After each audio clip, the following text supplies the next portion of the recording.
Assalamualaikum warahmatullahi wabarakatuh. Baik, alhamdulillah pada kesempatan kali ini saya akan menjelaskan mengenai pencernaan dan absorpsi atau penyerapan lipid.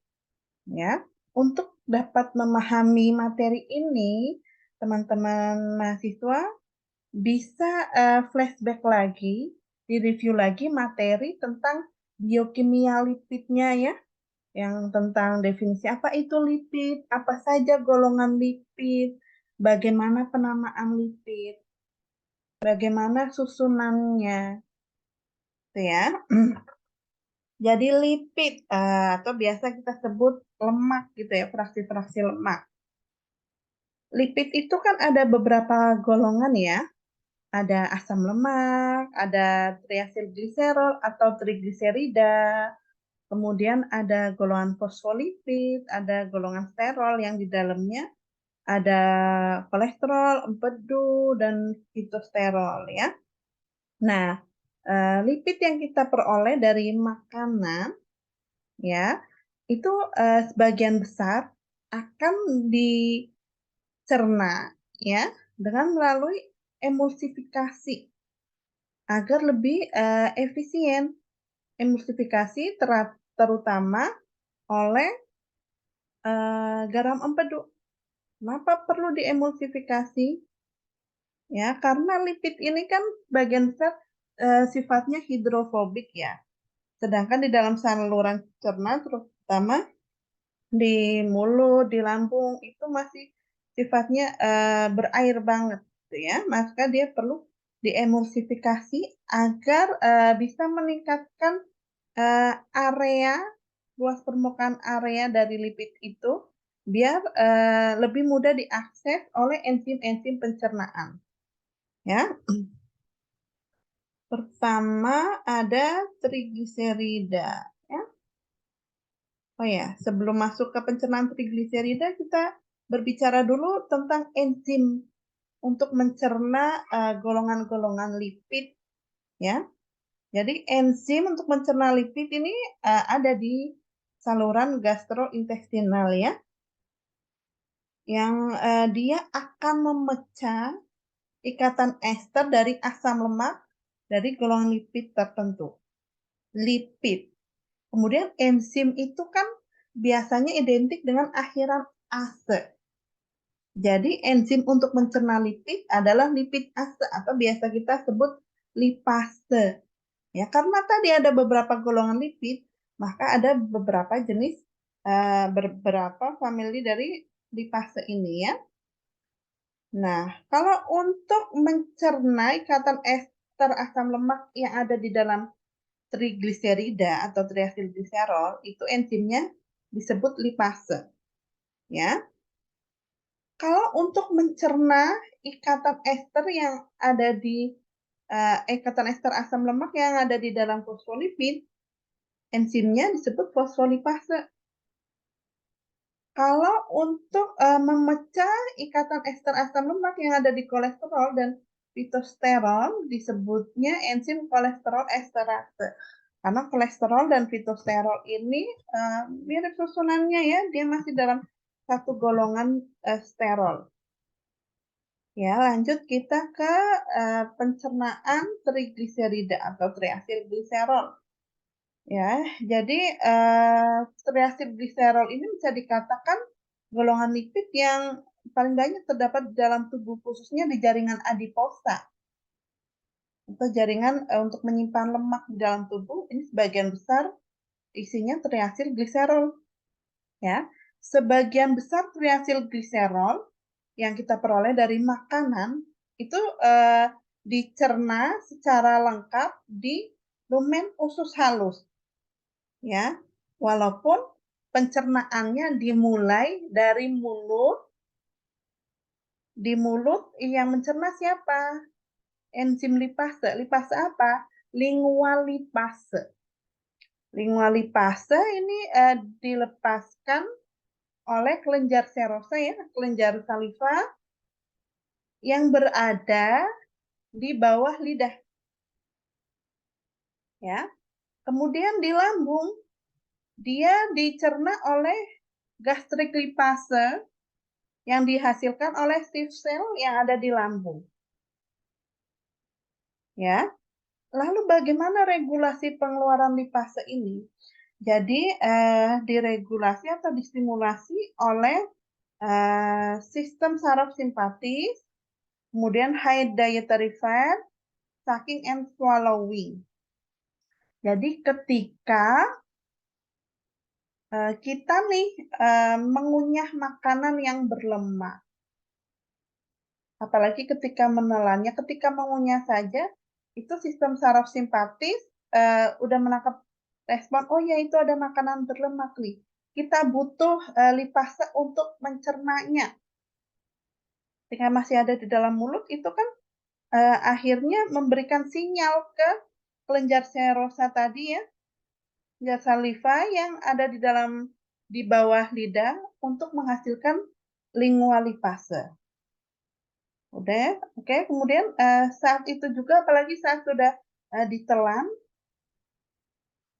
ketika sudah ditelan itu kan berarti makanan berjalan menuju ke lambung. Ya, sistem saraf simpatis memberikan perintah ke shift cell. Oh ya, ini ada lemak nih, ada lemak. Woi, shift cell. Ada lemak nih mau menuju ke lambung. Ayo, cepat produksi gastric lipase. Lalu dihasilkanlah gastric lipase. Ya. Kemudian di dalam lambung ini pencernaan trigliserida ini sekitar 10-30%. Ya. Pertama dicerna di dalam mulut itu kan kita ngunyah nggak lama ya. Jadi pencernaan trigliserida di dalam mulut ini hanya sedikit. Lalu lanjut ke lambung, melanjutkan pencernaan lemak lagi oleh gastric lipase. Nah, gastric lipase ini dia bisa dengan mudah menembus globula lemak susu, walaupun tanpa diemulsifikasi, distabilkan oleh garam empedu. Dia bisa dengan mudah menembus globula lemak susu. Makanya ini sangat penting bagi neonatus atau bayi-bayi yang baru lahir, di mana kondisi pankreasnya ini belum maksimal, belum bisa bekerja maksimal. Neonatus ini bayi baru lahir sampai 28 hari ya, itu belum maksimal kerja pankreasnya. Nah, asam garam empedu kan ini dihasilkan oleh pankreas ya. Ketika pankreasnya belum matang, belum bisa bekerja maksimal, maka nggak bisa menghasilkan garam empedu atau bisa dihasilkan hanya sangat sedikit jumlahnya. Nah, tapi karena gastric lipase ini bisa dengan mudah menembus globula lemak, jadi dia bisa gitu ya. Masya Allah sekali, ini tuh desain tubuh kita didesain oleh Allah ini luar biasa ya. Baru lahir, belum matang pankreasnya, belum bisa menghasilkan garam empedu, dan kan bayi baru lahir itu kan asupannya dari susu. Makanya dibuatlah gastric lipase, dia bisa dengan mudah menembus globula lemak susu. Belum lagi ada lagi nih spesifitas dari gastric lipase dan lingual lipase. Jadi gastric lipase dan lingual lipase, lingual yang ada di mulut, gastrik yang ada di lambung ya, dia lebih prefer untuk memecah trigliserida ya yang mengandung asam lemak rantai pendek dan beberapa asam lemak rantai sedang. Ya, biasanya asam lemak rantai pendek dan rantai sedang ini ada pada gliserol yang ketiga, ikatan gliserol yang ketiga. Oke, coba kita buka lagi materi terkait biokimia lipid ya. Coba diingat lagi materinya. Triasil gliserol itu kan ada 3 gliserol. Ya, ini rangka atom gliserolnya. Ini ada 3C kan? 1, 2, 3. Nah, lingual lipase dan gastrik lipase dia akan memecah yang ada di sini, yang C ketiga pada rangka gliserolnya. Ya, sehingga nanti dia akan menghasilkan asam lemak bebas dan hasil gliserolnya tinggal 2 nih, hasil gliserolnya tinggal 2. Tinggal 1, 2. Jadi pada ikatan ke 1 dan 2. Jadi tinggal 1,2 di hasil gliserol. Di kan 2 ya. Satunya itu karena ini di ikatan rangka C ke 1, C ke 2. Jadi makanya tinggal 1,2 di hasil gliserol dan 1 asam lemak bebas gitu ya. Nah, karena sebagian besar SN ketiga ini pada asam lemak pada ikatan gliserol yang ketiga itu dia berupa asam lemak rantai pendek dan rantai sedang yang di mana kedua jenis asam lemak tersebut ini bisa dengan mudah dan secara langsung dimetabolisme oleh tubuh dibandingkan dengan asam lemak rantai panjang. Ya, jadi asam lemak rantai pendek dan rantai sedang ini bisa langsung diabsorpsi menuju aliran darah dan diangkut secara langsung ke hati melalui vena porta hepatica, bisa langsung dijadikan sumber energi, diproses untuk menjadi sumber energi gitu ya.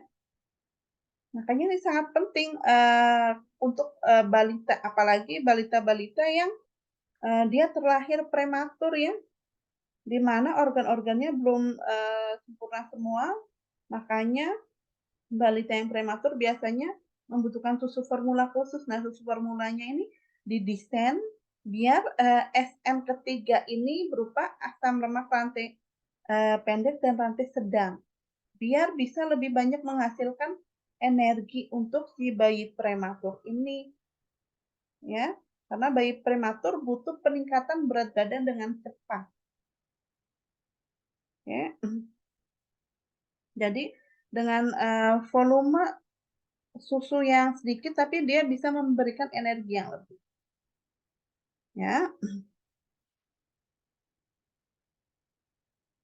Jadi beberapa ini butuh emulsifikasi bagi triasil gliserol untuk bisa dihidrolisis oleh lingual dan gastrik lipase di lambung. Ini biasanya beberapa membutuhkan emulsifikasi. Ya, emulsifikasi dengan dibantu empedu tadi. Ya, dibantu dengan empedu. Ya, kemudian di dietary asam lemak ini biasanya ada yang tidak dicerna. Ada yang tidak dicerna. Jadi tidak semuanya tercerna gitu ya. Yang tidak dicerna, jadi ini akan berdampak kepada laju pengosongan lambung yang lebih lambat. Ya, menunda laju pengosongan lambung ya, sehingga bisa memberikan rasa kenyang lebih lama.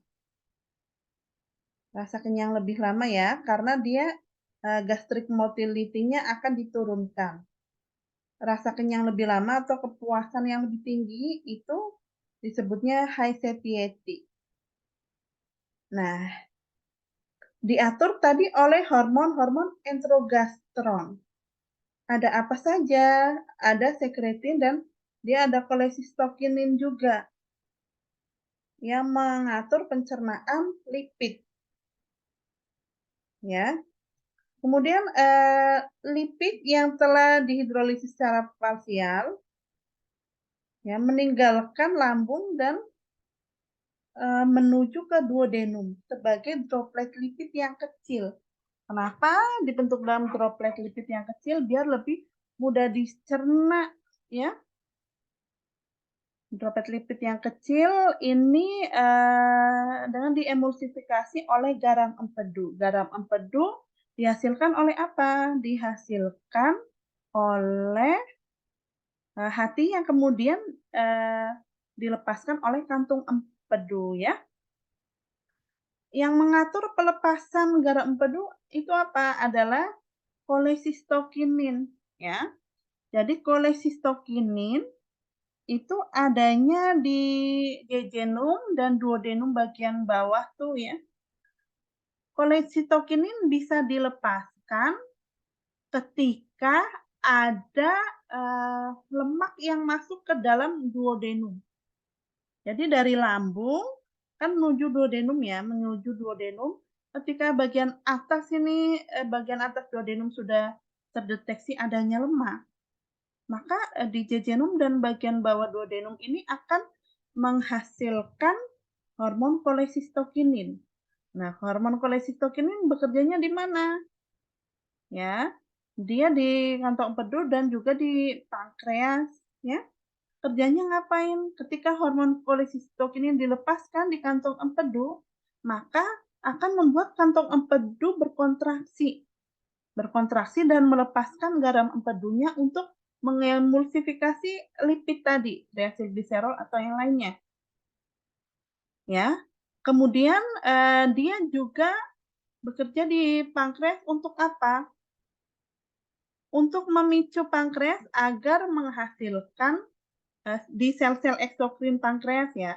Karena pankreas kan ada sel endokrinnya, ada sel eksokrinnya. Kalau sel eksokrin itu menghasilkan enzim, kalau sel endokrin menghasilkan hormon. Ya. Jadi kolesistokinin memicu sel eksokrin pankreas untuk menghasilkan enzim-enzim untuk mencerna lemak, yaitu enzim lipase pankreas. Ya. Lalu kolesistokinin juga dia nanti bersama dengan sekretin juga akan menurunkan motilitas lambung. Dia akan menurunkan motilitas lambung ya. Menurunkan motilitas lambung sehingga pergerakan isi lambung menuju duodenum, menuju usus halus itu nanti akan lebih lambat. Makanya tadi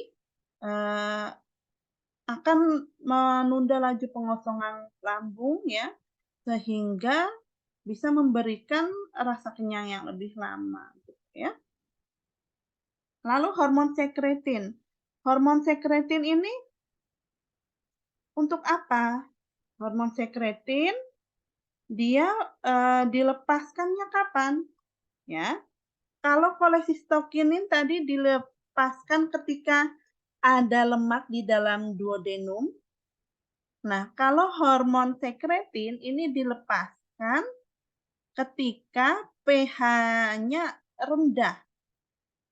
Di duodenum pH-nya rendah karena kan kimus itu bubur makanan ya dari lambung sudah bentuk halus, bentuk kimus meninggalkan lambung menuju duodenum. Itu kan di lambung kan suasananya asam ya. Jadi kimus ini kan di lambung berinteraksi dengan asam lambung. Jadi baru keluar dari lambung ini masih asam. Jadi membuat pH duodenum ini rendah. Akhirnya menstimulasi untuk dikeluarkannya hormon sekretin. Ya, hormon sekretin. Hormon sekretin ini dia akan memicu atau menstimulasi pankreas untuk menghasilkan bikarbonat untuk menetralisir tadi suasana asam, ya. Oke. Di small intestine, di usus halus ini memiliki kapasitas yang besar untuk mencerna trigliserida dengan efisiensi 95%. Ya, terutama untuk hidrolisis dan absorpsi long chain fatty acid. Ya, long chain fatty acid atau asam lemak rantai panjang tadi kan belum dicerna nih di dalam mulut ataupun lambung. Ya, jadi asam lemak rantai pendek dan rantai sedang itu kan dicerna ya. Lalu rantai panjangnya ini dicernanya khususnya di small intestine. Ya, di usus halus ini. Kenapa? Karena di lambung suasananya asam. Asam lemak rantai panjang ini dia kurang suka terhadap suasana asam. Tidak seperti asam lemak rantai pendek dan sedang. maka dia lebih banyak, bahkan sebagian besar ya, 95% ini dicernanya di, small intestine usus halus ya. Karena di small intestine ini, ada lipase pankreas ya, kemudian ada bikarbonat tadi ya, bikarbonat kan menetralisir, suasana asam ya di duodenum gitu ya, pokoknya di usus halus itu yang, suasananya pH-nya ditingkatkan agar cocok untuk kerja lipase pankreas mencerna terutama, long chain fatty acid atau asam lemak rantai panjang ya.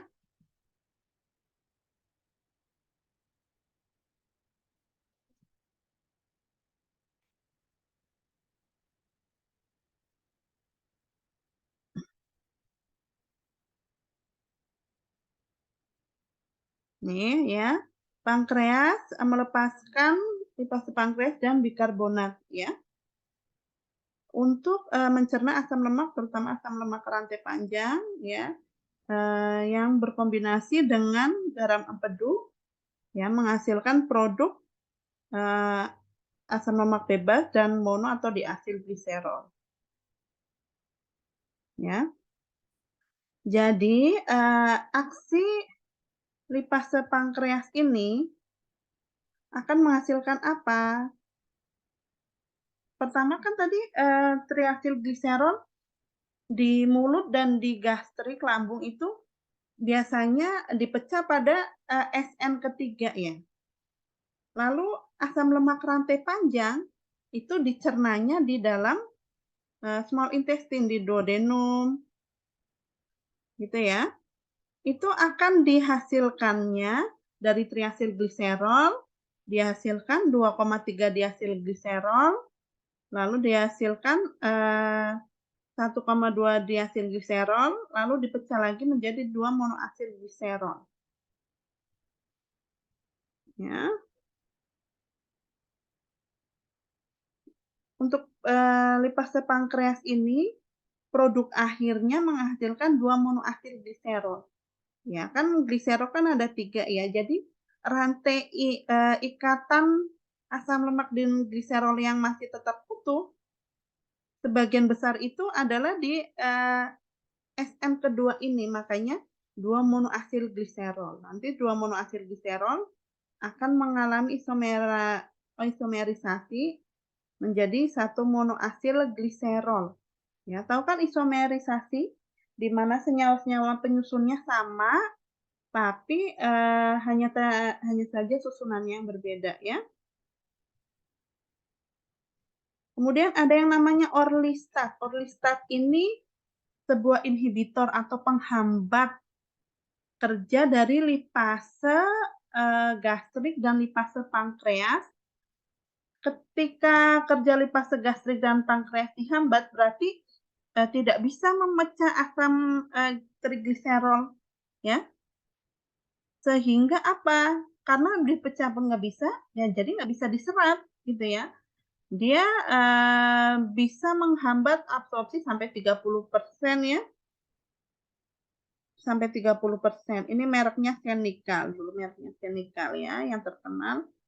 Biasanya nih untuk apa? Untuk, dijadikan obat anti obesitas gitu ya. Jadi dia merupakan senyawa penyusun obat anti obesitas gitu. Tapi dampaknya apa? Dia akan berdampak kepada, konstipasi, kemudian lambungnya merasa tidak nyaman, dan juga akan mengalami steatorea. Ya, fecal incontinence ini konstipasi ya. Steatorea ini apa? Adanya lemak di dalam feses. Karena tadi makan lemak, tapi yang diserapnya sedikit. Jadi yang tidak terserap itu akan, masuk ke sistem ekskresi pembuangan, dibuang melalui feses, gitu ya. Kemudian, ini, kita overview lagi pencernaan trigliserida atau triasilgliserol di mulut hanya dicerna dalam jumlah sedikit. Ini perlu saya ulang-ulang ya, biar teman-teman bisa lebih paham. Jadi trigliserida di mulut dalam jumlah sedikit dicernanya. Jadi di mulut trigliserida masih ada yang bentuk trigliserida yang belum sempat dicerna. Karena kita ngunyah kan sebentar, nggak lama. Lalu yang sudah dipecah di dalam mulut itu akan menjadi diasilgliserol, terutama biasanya 1,2 diasilgliserol dan juga asam lemak bebas. Ya, yang memecah siapa yang mencerna di mulut, yaitu enzim lingual lipase yang diproduksi di kelenjar saliva di bawah lidah. Bagaimana detail spesifikasi dari lingual lipase? Biasanya dia akan memecah asam lemak yang ada di SN ketiga di sini. Ini 1, 2, ini 3. SN ketiga menghasilkan asam lemak bebas dan tinggal 2 ikatan gliserol dan lemak. Jadi di ikatan ke-1 dan ikatan kedua. Jadi tinggal 1,2 di asil gliserol.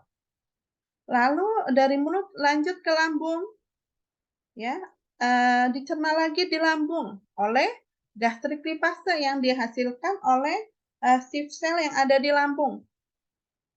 Ya, gastrik lipase detailnya juga sama seperti lingual lipase, memecah pada SN ketiga. Ya, menjadi 1,2 diasilgliserol dan asam lemak bebas, dan tetap ada asam lemak yang tidak tercerna sampai di lambung, ya, karena lingual lipase dan gastrik lipase memecah pada SN ketiga dan biasanya berupa asam lemak rantai pendek dan beberapa asam lemak rantai sedang. Nah, asam lemak rantai panjang gimana nasibnya? Masuk ke small intestine, ya, dia akan diemulsifikasi dulu oleh garam empedu, ya, diemulsifikasi. Ini nggak butuh lipase.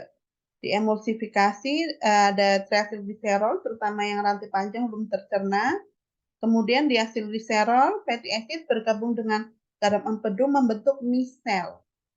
Membentuk misel itu pada fase pertama di small intestine, ini emulsifikasi dulu. Setelah diemulsifikasi, baru dicerna secara enzimatik.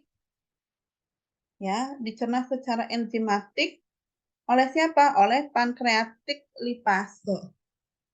Ya, oleh pankreatik lipase, terutama ini di rantai panjang, ya, asam lemak rantai panjang.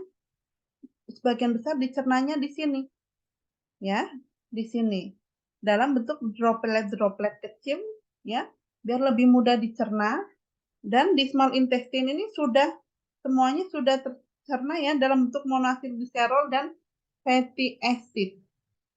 Nah, tinggal satu. Jadi triacylglycerol ini sangat jarang yang benar-benar diubah menjadi gliserol bebas, ya. Nah, pankreatik kalau gastrik dan lingual lipase ini memecah pada SN ketiga. Kalau pankreatik lipase memecahnya pada SN ke-1 dan SN ketiga. Dan memang jarang banget yang memecah pada SN kedua. Makanya hasil akhirnya adalah asam lemak bebas dan 2 monoasilgliserol. Mono itu 1, jadi tinggal 1 ikatan asil itu asam lemak dan gliserol, 2 itu berarti pada posisi SN kedua. Jadi tinggal 2 monoasilgliserol nih. Ya. Nah, monoasilgliserol ini nanti akan mengalami isomerisasi, ya, menjadi 1 monoasilgliserol, ya. Kemudian pengaktifan lipase pankreas ini kompleks, ya, kompleks banget. Walaupun tadinya sudah ada bentuk koenzimnya, tapi ketika untuk diaktifkan ini kompleks, butuh beberapa senyawa. Salah satunya yang paling penting adalah protein kolipase. Protein kolipase ini penting untuk mengaktifkan lipase pankreas, ya. Kemudian ion kalsium dan juga garam empedu, ya. kolipase ini tadinya dalam bentuk prokolipase. Pro itu berarti proenzim ya. Jadi bentuknya belum aktif ya. Kolipase dibentuk oleh hidrolisis aktivasi oleh enzim tripsin dari prokolipase. Ya, ini juga berasal dari pankreas juga. Ya, ini bentuknya asam amino ya. Jadi kolipase ini sangat penting untuk lipase pankreas untuk bisa menempel pada penempelan enzim lipase ini menempel di droplet lemak yang sudah distabilisasi oleh garam empedu. Jadi lipase pankreas ini kan akan mencerna lemak ya dalam bentuk tadi misel droplet-droplet dan juga droplet-droplet kecil yang sudah bergabung dengan garam empedu, makanya harus menempel di situ dulu untuk bisa menempelnya, untuk bisa berikatannya dengan droplet lemak tadi butuh kolipase, gitu ya. Selanjutnya pencernaan fosfolipid. Fosfolipid berarti kan fraksi fosfat dan juga lipid, gitu ya. Ini akan dihidrolisis oleh fosfolipase, enzimnya fosfolipase A2 ya, yang diproduksi dan juga dilepaskan oleh pankreas. Ya, ketika kita mengkonsumsi fosfolipid,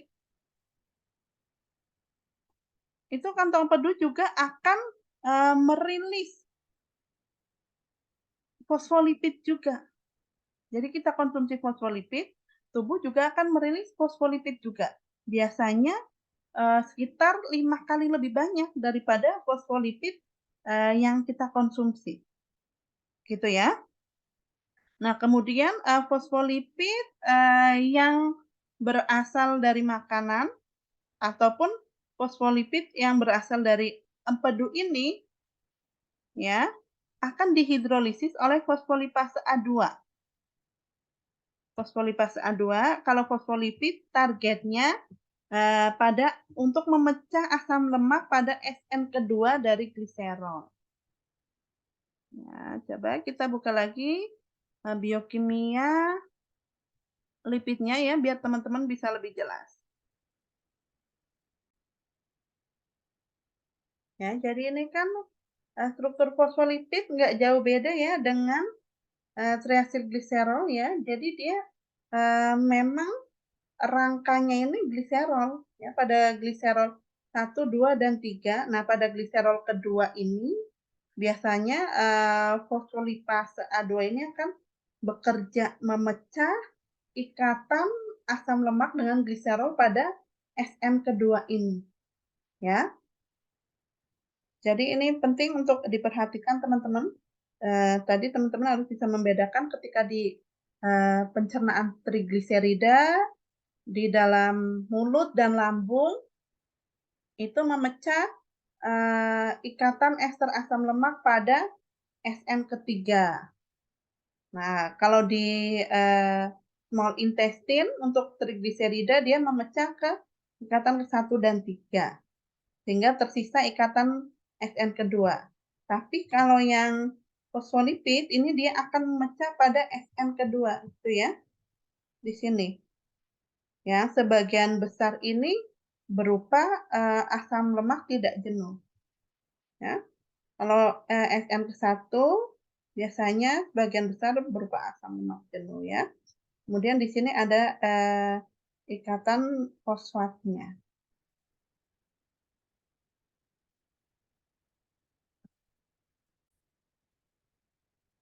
Oke, kembali lagi ke sini ya. Jadi dipecahnya pada ikatan SN kedua yang dari gliserol ya.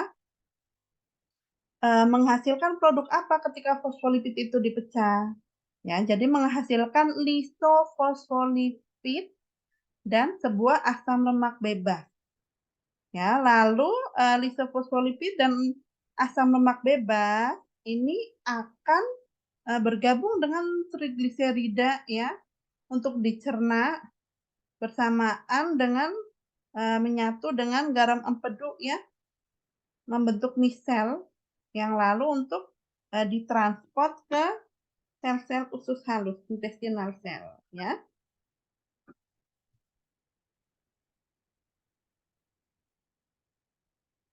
Oke. Selanjutnya pencernaan kolesterol ester.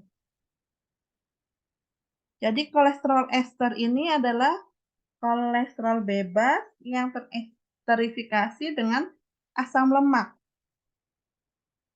Ya, sebagian besar kolesterol ini dalam bentuk kolesterol bebas, tapi dalam makanan beberapa ada yang mengandung kolesterol ester, yaitu kolesterol yang teresterifikasi dengan asam lemak, yaitu 10% kolesterol di dalam kuning telur ini berupa kolesterol ester dan juga 50% kolesterol yang ada di dalam daging merah dan daging unggas itu juga berupa kolesterol ester ya. Kolesterol ester ini tidak dapat diserap. Jadi harus dihidrolisis dulu. Dipecah dulu menjadi kolesterol bebas dan asam lemak bebas. Nah, kolesterol bebas dan asam lemak bebas ini nantinya dia akan bergabung dengan trigliserida, fosfolipid, garam empedu, membentuk misel ya untuk bisa dikirimkan ke usus halus. Ya. Yang memecah siapa? Yang memecah kolesterol esterase yang juga diproduksi dan dilepaskan oleh pankreas. Ya. Kemudian kalau kolesterol bebas yang berasal dari makanan dan juga dari empedu itu tidak perlu dicerna, tidak perlu dipecah lagi karena itu bisa langsung bergabung dengan misel. Ya. Kolesterol esterase selain memecah kolesterol ester juga dia memecah fitosterol, ya, senyawa sterol yang banyak terdapat pada tanaman ya. Oke. Seperti sudah kita pelajari pada materi biokimia lipid ya, fitosterol bebas ini dapat menggantikan kolesterol di dalam misel. Ya, jadi kolesterol yang siap untuk diabsorpsi ini jadi bisa lebih sedikit ketika ada fitosterol. Makanya fitosterol ini biasanya dianjurkan ya untuk diperbanyak pada diet orang-orang yang kolesterolnya cukup tinggi. Tapi kalau yang kolesterolnya sudah sangat tinggi, itu biasanya tidak signifikan dampaknya. Itu butuh obat-obat khusus kalau kolesterolnya sudah sangat tinggi.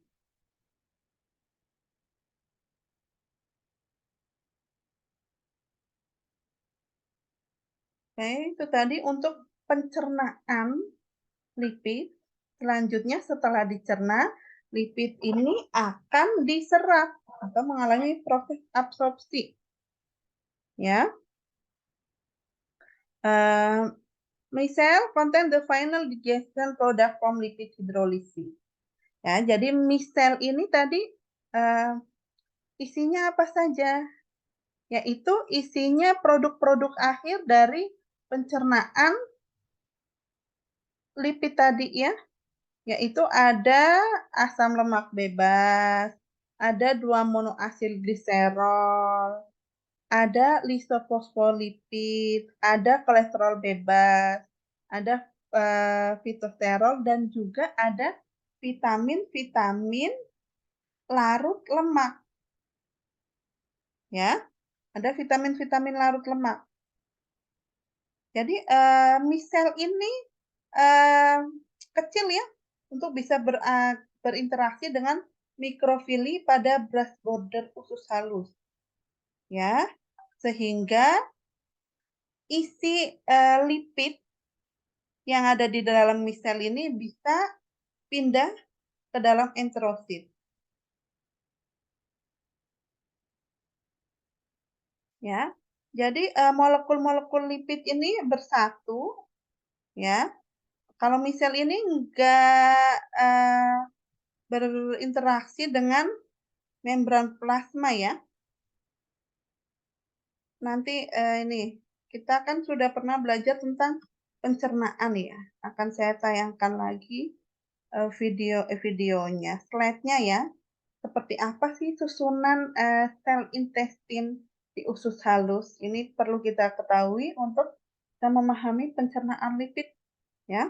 Penyerapan lipid.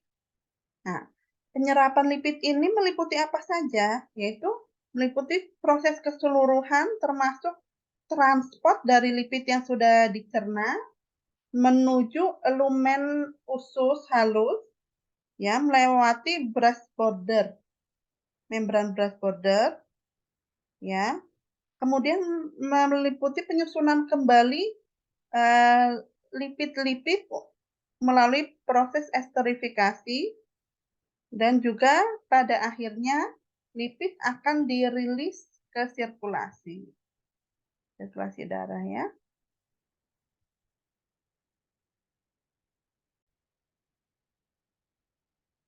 Oke, kita kilas balik tentang struktur di saluran pencernaan khususnya di usus halus ya. Jadi ini adalah rongga yang seperti pipa ini disebutnya dengan lumen. Lumen usus. Lumen usus. Di sini ada tonjolan-tonjolan ini disebutnya villi ini. Ini villi ya, villi. Ya, di villi ini kemudian nanti ada juga mikrofili ya. Di sini ada sel-sel epitel, ada pembuluh darah kapiler ya. Kemudian yang hijau ini pembuluh darah laktil atau limfa, bukan darah. Pembuluh limfa ya. Kemudian ada vena, ada arteri ini yang hijau saluran limfa ya. Ini vilinya. Ini di vili itu ada mikrofili. Jadi vili ini nanti akan melebar ya untuk meningkatkan luas permukaan biar yang akan zat gizi yang akan dicerna ini bisa lebih banyak berinteraksi dengan tadi apa enzim-enzim atau yang lainnya yang dibutuhkan untuk proses pencernaan ataupun absorpsi ya.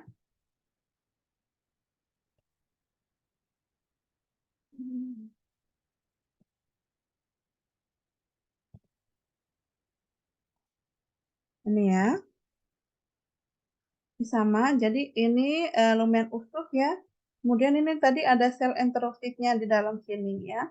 Ini villi, each villi contain absorptive cell called enterocyte.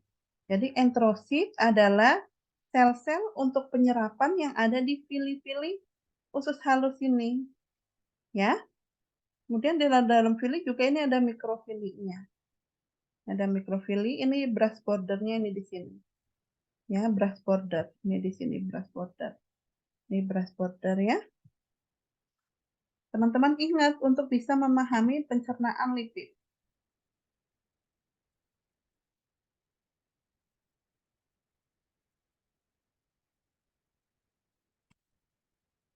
Sorry, penyerapan lipid ya, bukan pencernaan.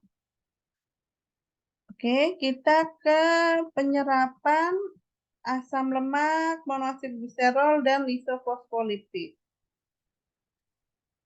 Nah, jadi mekanisme pergerakan asam lemak, monoasid gliserol, dan lisofosfolipid melalui brush border ini nggak diketahui dengan jelas bagaimana ya,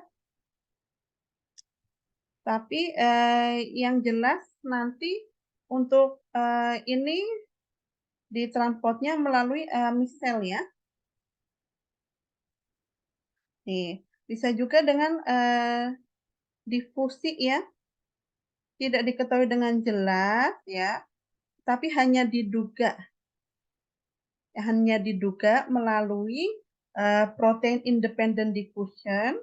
Jadi difusi tanpa membutuhkan protein ya, dan protein dependent transport model. Difusi melewati membran brush border terjadi jika konsentrasi di intestinal lumen ini lebih tinggi. Ya. Difusi kenapa bisa terjadi? Karena fraksi lipid ini sifatnya tadi amfifatik ya.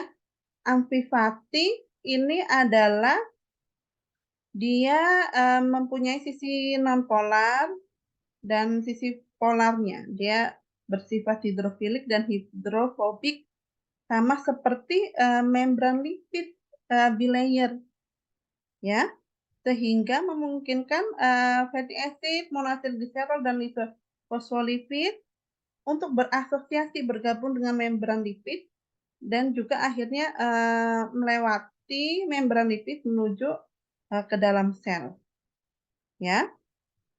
Jadi membran fosfolipid ini juga biasanya dia mengalami remodeling. Jadi kayak diubah lagi gitu ya. Shifting berganti nih dari posisi SN1 dan SN2 ini diperlukan untuk memfasilitasi difusi pencernaan lipid tadi. Dietary lipid, lipid-lipid yang ada dari makanan ya. Kemudian protein dependent transport ya, ini membutuhkan transporter yang spesifik terhadap lipid ya. An important protein transporter transporter yang penting untuk asam lemak ini adanya di brass border enterosit yaitu CD36 atau biasa disebut SRB2 ya. CD36 ini diekspresikan diproduksi oleh siapa? Oleh bagian apa? Jadi oleh beberapa sel di dalam tubuh kita. Ya, di mana itu adalah dominan transporter yang dominan ya untuk asam lemak. Itu CD36. Nah, CD36 juga dia akan mentransport monoasid gliserol ke dalam sel. Nah, tapi kalau untuk transport lisofosfolipid ini belum diketahui dengan jelas. Ya. Kemudian setelah ditransport menuju enterosit, enterosit tadi sel-sel penyerapan yang ada di pili usus ya. Produk dari pencernaan lipid yaitu tadi ada asam lemak bebas, monoasil gliserol, dan juga lisofosfolipid ya. Dia akan bergerak ke retikulum endoplasma dari sel enterosit tadi ya. Yang kemudian mereka akan direesterifikasi lagi. Ya, coba kita lihat bagian struktur sel intestin tadi ya.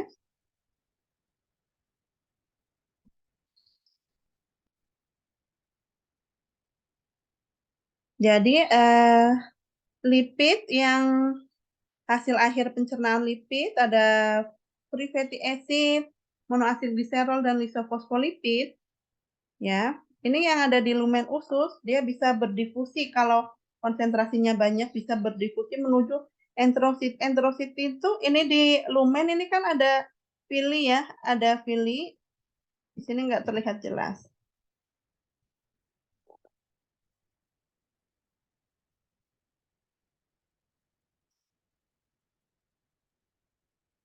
Nah, ini kan lekukan-lekukan ini ada villinya.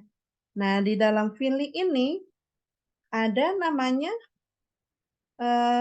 absorptive cell atau enterosit disebutnya ya.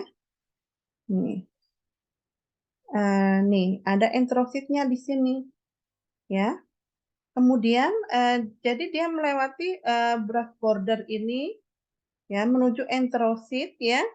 Kemudian di retikulum endoplasma, ini retikulum endoplasma dari enterosit. Nah, ya di sini ya, retikulum endoplasma di sini. Dia akan direesterifikasi. Dia akan direesterifikasi lagi ya.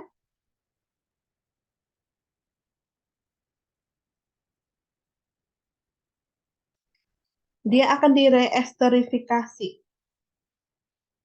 Ya, kemudian ada dikenal FABP, yaitu fatty acid binding protein, yaitu spesifik protein transport ya. Jadi FABP ini transporter spesifik untuk fatty acid ya, yang akan membawa lipid di dalam sitosol. Jadi di dalam sitosol kan suasananya lebih cair dan bergel seperti itu ya. Sedangkan kan lipid ini kebanyakan tadi sifatnya hidrofobik. Makanya ini akan dibawa oleh FABP. Ya. Ketika di dalam sitosol menuju ke tadi organel sel yaitu retikulum endoplasma untuk direesterifikasi lagi. Ya. Kemudian di dalam retikulum endoplasma itu ada namanya asil transferase. Enzim asil transferase ini akan mentransfer molekul fatty acid CoA ke monoasil gliserol dan ke lisofosfolipid untuk memproduksi triasil gliserol dan fosfolipid. Ya, jadi tadi kan setelah dicerna lipid itu bentuk akhirnya ada monoasil gliserol, satu ikatan gliserol dan lipid dan asam lemak, sorry. Kemudian ada asam lemak bebas, kemudian ada lisofosfolipid ya, ada kolesterol bebas juga. Nah, nanti dia akan dijadikan triasil gliserol lagi. Ya. Dia akan dijadikan triasil gliserol lagi. Ya, setelah melewati brush border usus halus ya, menuju ke melewati brush border, membran brush border usus menuju sel enterosit. Pertama di dalam sitosol ini akan dibawa dulu oleh FABP menuju retikulum endoplasma ya. Dalam retikulum endoplasma ini direesterifikasi. Re itu kembali. Esterifikasi ini ikatan asam lemak ya. Oleh siapa? Jadi monoasil gliserol tadi akan ditambah fatty acid CoA, akan ditambah molekul fatty acid CoA oleh enzim asil transferase sehingga membentuk triasil gliserol.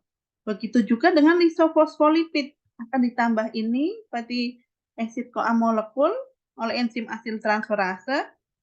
Lisofosfolipid akan ditambah fatty acid CoA molekul oleh enzim asil transferase menghasilkan fosfolipid. Ya, triasil gliserol juga dapat disintesis dari alfa gliserol fosfat di enterosit. Ya, alfa gliserol fosfat ini dibentuk dari fosforilasi gliserol bebas.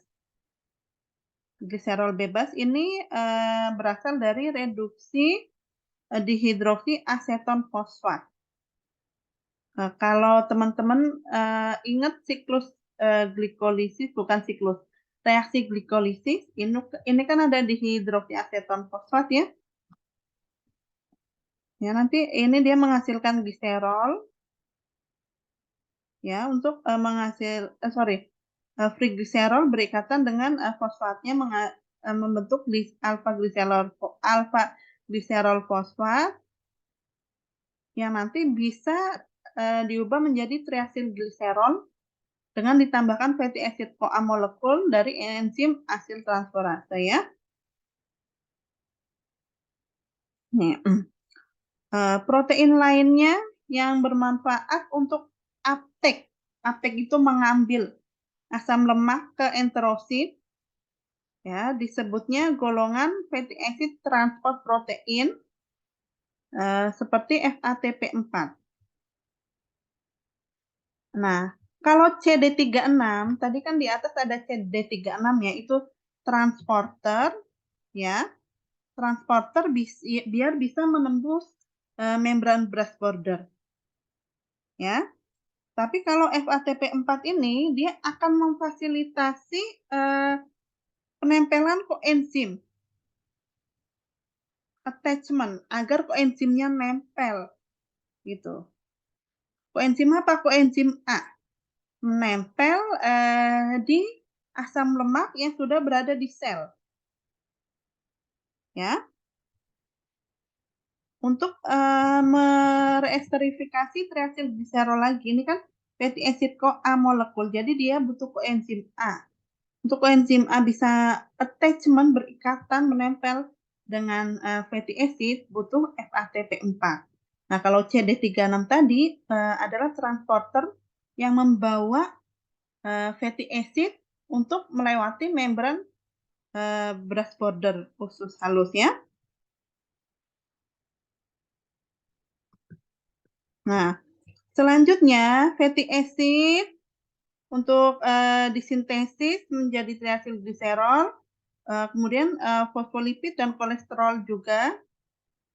Ini nanti akan dikemas dalam kilomikron, ya, dikemas dalam kilomikron sehingga nanti bisa disalurkan ke jaringan-jaringan tubuh ya. Pada hal ini FATP4 ini dia akan meningkatkan absorpsi fatty acid dengan memfasilitasi aliran lipid melalui enterosit. Jadi dia mempermudah aliran lipid melalui enterosit ya. Selain tadi biar mempermudah ikatan koenzim A dengan fatty acid juga ya. Lalu kolesterol absorption. Sebelum ke kolesterol absorption, yang perlu digarisbawahi adalah lipid, trigliserid, kolesterol ester tadi, fosfolipid akan dikemas dalam kilomikron. Kilomikron ini salah satu lipoprotein ya. Nah, jadi perlu apolipoprotein untuk membentuk kilomikron.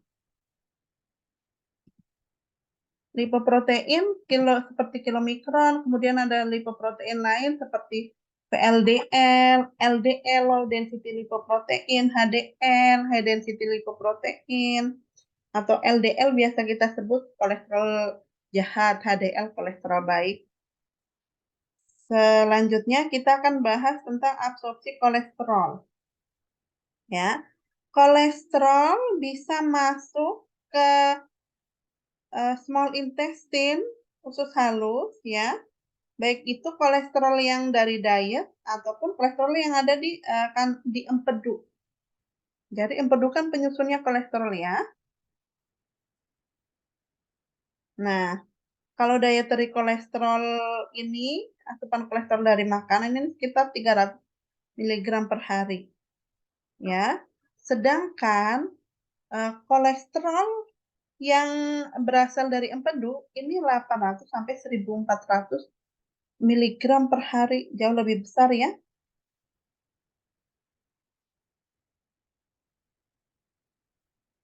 Oke. Kolesterol ini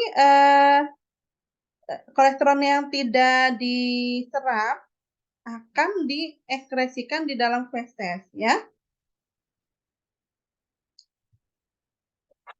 Kemudian kolesterol pada intestin itu nanti akan bergabung dengan misel ya untuk dikirim ke enterosit. Misel tadi kan isinya banyak ya, selain kolesterol.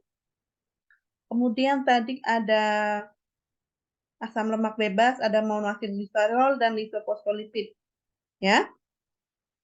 Uptake kolesterol oleh sel ini dimediasi oleh brass border protein. Jadi di membran brass border usus halus tadi ada protein yang disebut Niemann-Pick C1 like 1. Niemann-Pick C1 like 1 atau biasa disingkat NPC1L1. Ya. Di dalam sel kolesterol dibawa melewati sitosol. Jadi di sitosol ini yang bawa kolesterol ini protein carrier ya, khusus untuk sterol. Jadi bukan hanya bawa kolesterol tapi bawa fitosterol juga bisa. Ya. Lalu kolesterol bergabung dengan membran enterosit. Ya.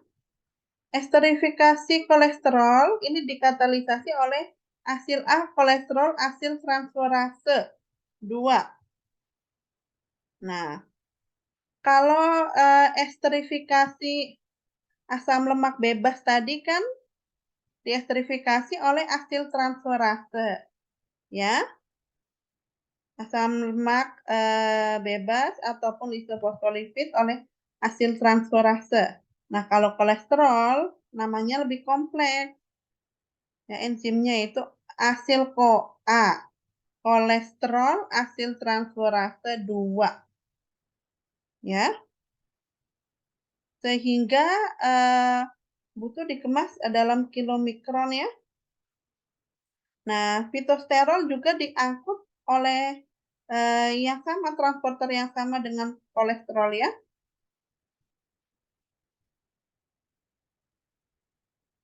Kemudian ada juga namanya ABCG5 dan ABCG8. Ya, ini akan membawa fitosterol kembali ke lumen usus. Ya, fitosterol bisa kembali ke lumen usus dibawa oleh ABCG5 dan ABCG8 ya, saat setelah diambil oleh sel ya. Bukan hanya fitosterol tapi juga kolesterol. Ya. ABCG5 dan ABCG8 akan membawa kolesterol dan fitosterol kembali ke lumen usus sehingga keseluruhan efisiensi penyerapan kolesterol ini hanya sekitar 50-60%. Ya.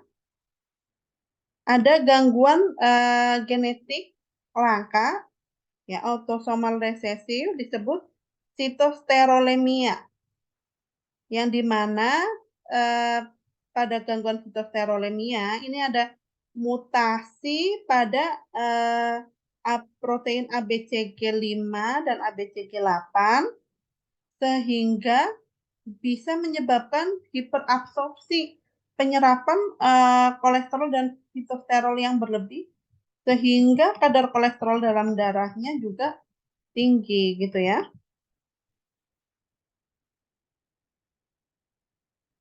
Ini fitosterol ya dulunya dijadikan senyawa obat untuk memblokir absorpsi kolesterol. Karena tadi fitosterol bisa menggantikan posisi kolesterol ya. Karena dia protein pembawanya juga sama, enzimnya sama. Tapi fitosterol ini sekarang sudah, kalau pada penderita yang kolesterolnya sangat tinggi sudah kurang efektif, kecuali kalau kolesterolnya tidak terlalu tinggi masih bisa dibantu dengan fitosterol ya.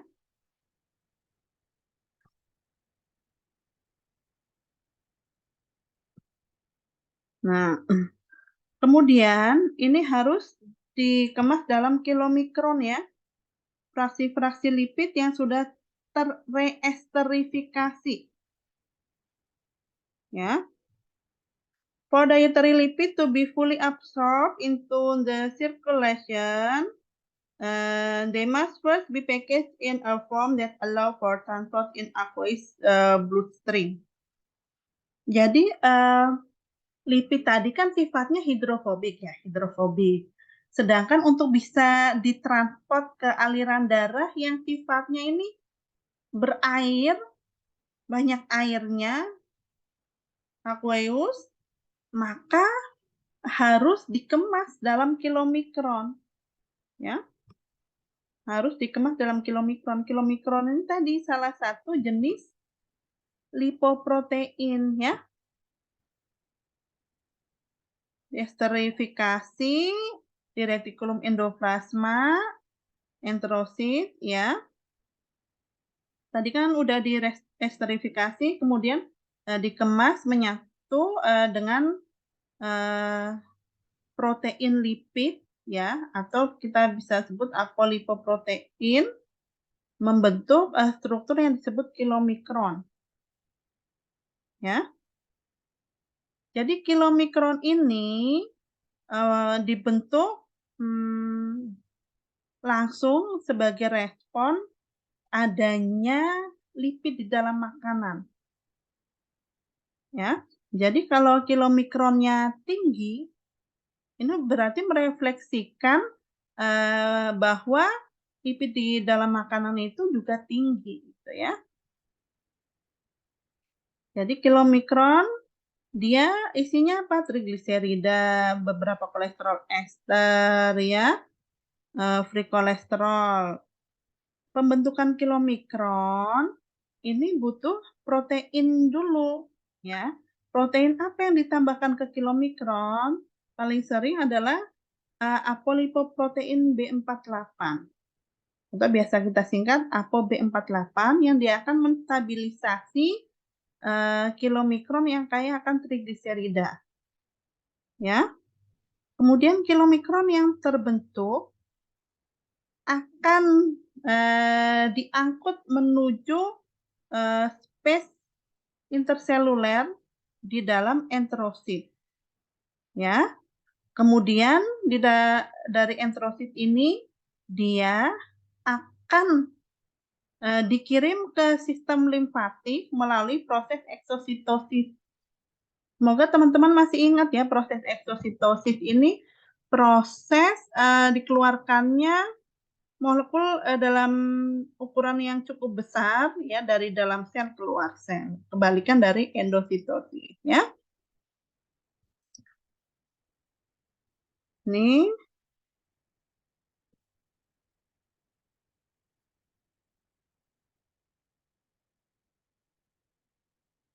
Kalau medium chain fatty acid, asam lemak rantai menengah, rantai sedang, yang memiliki 6-12 atom karbon, jika ada dalam diet, dia memiliki kemampuan untuk berpindah dari enterosit secara langsung ke aliran darah, ya, yang berikatan dengan albumin yang kemudian langsung ditransport ke hati, yang dikirim ke hati, ya.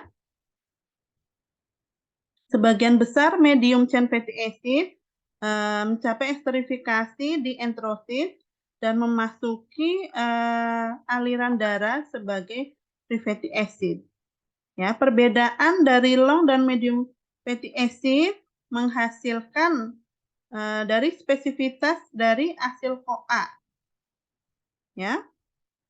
Trigliserida yang mengandung medium fatty acid biasanya secara klinis digunakan untuk mengobati pasien yang mengalami gangguan intestinal. Ya, karena medium fatty acid ini bisa langsung diabsorpsi menuju ke aliran darah portal tanpa perlu bergabung dalam formasi kilomikron. Ya. Itu tentang digesti dan absorpsi dari lipid ya. Akan saya review biar teman-teman paham inti-intinya yang mana saja ya.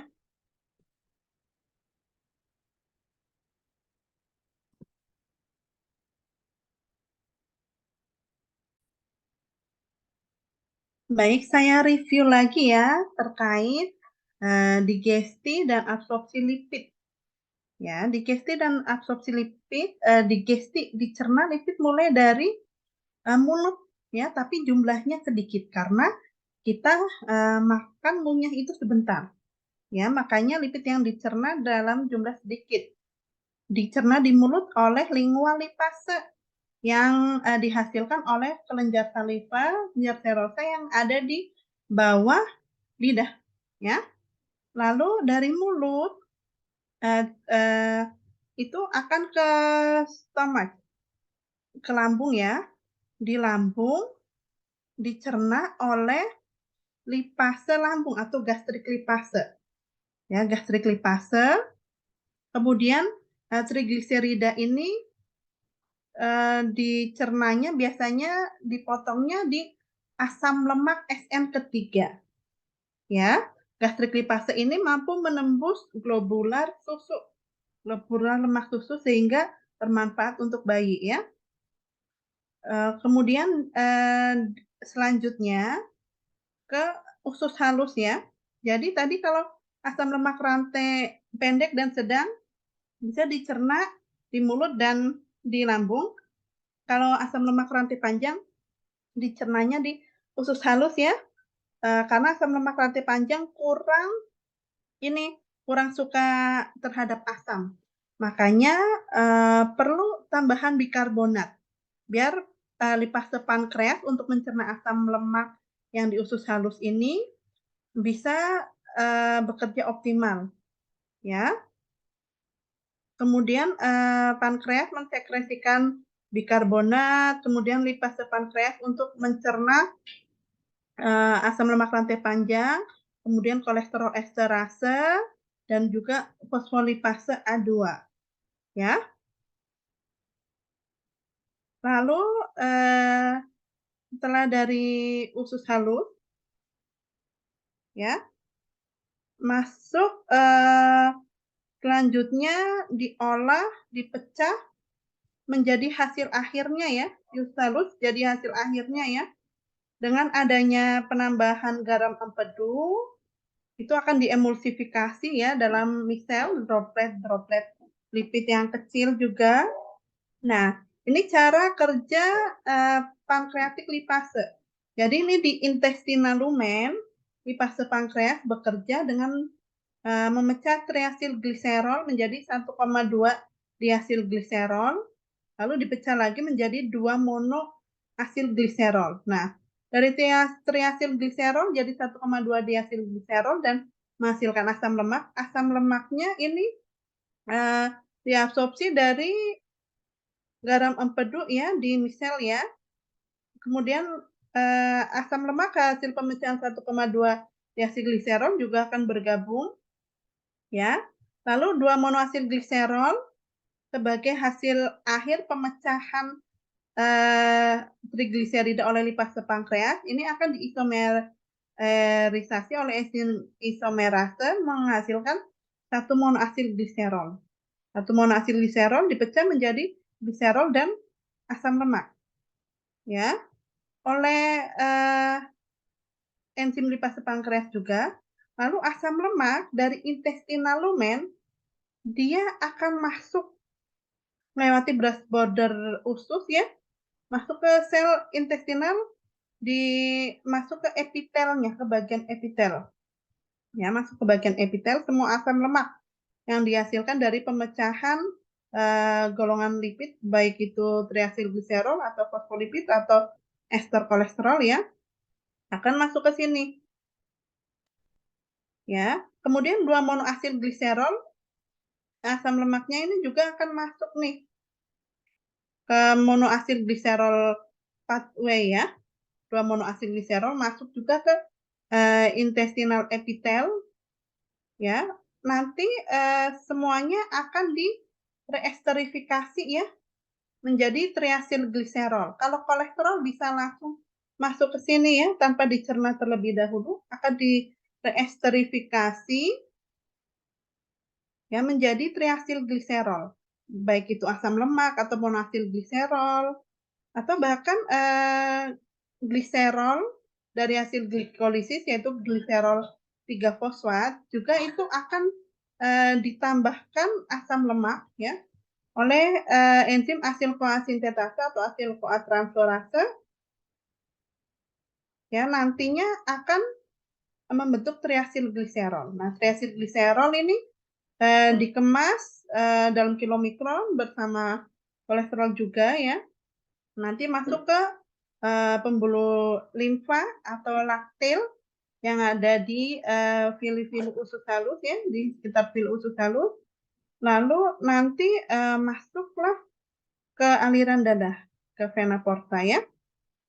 Kalau gliserolnya bisa langsung masuk ke aliran darah juga. Baik, ini penjelasan terkait pencernaan dan penyerapan lipid ya. Semoga bisa dipahami. Jika ada yang masih bingung, nanti bisa ditanyakan ketika diskusi di ruang kelas. Terima kasih. Wassalamualaikum warahmatullahi wabarakatuh.